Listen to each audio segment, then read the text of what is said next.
Kejaksaan Negeri Pidijaya telah memeriksa sejumlah saksi terkait kasus dugaan korupsi pengadaan bibit sawit dan pembersihan lahan milik Kombatan Kecamatan Merdu tahun anggaran 2021.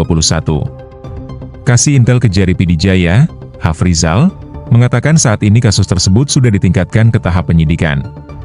Ada dua kegiatan pekerjaan yang dikerjakan pada tahun anggaran 2021, yaitu kegiatan pengadaan bibit dan pembersihan lahan Kombatan Kecamatan Merdu. Tim penyidik telah melakukan ekspose terhadap dua kasus dugaan korupsi pada Dinas Perkebunan dan Peternakan Pidijaya. Terhadap kasus korupsi pada kegiatan pengadaan bibit sawit untuk lahan Kombatan Kecamatan Merdu tahun anggaran 2021 memiliki nilai kontrak Rp755 juta. Dalam kasus ini ditemukan adanya peristiwa tindak pidana korupsi berupa kelebihan pembayaran dengan indikasi awal harga mahal. Sementara pada kegiatan pembersihan lahan Kecamatan Merdu dengan nilai kontrak Rp1,8 miliar tahun anggaran 2021 telah ditemukan ketidaksesuaian pekerjaan yang dikerjakan di lokasi.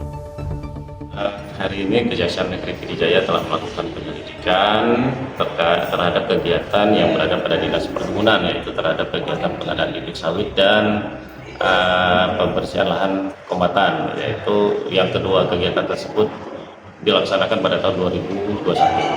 Nah, Kejaksaan hari ini telah melakukan penyelidikan pada bulan Februari dan sekarang telah ditingkatkan ke tingkat penyidikan, itu pada bulan Juni. Nah, terkait kegiatan tersebut, kami telah melakukan pemanggilan sebanyak lebih kurang sekitar 18 orang.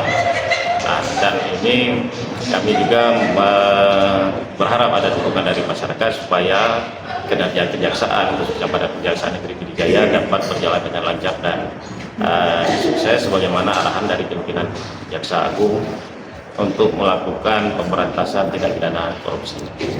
Dari dinas sendiri berapa orang? Nah, dari dinas kita sedang melakukan pemanggilan lebih kurang sebanyak 4 orang. 4 orang, termasuk kepala dinas. Ya.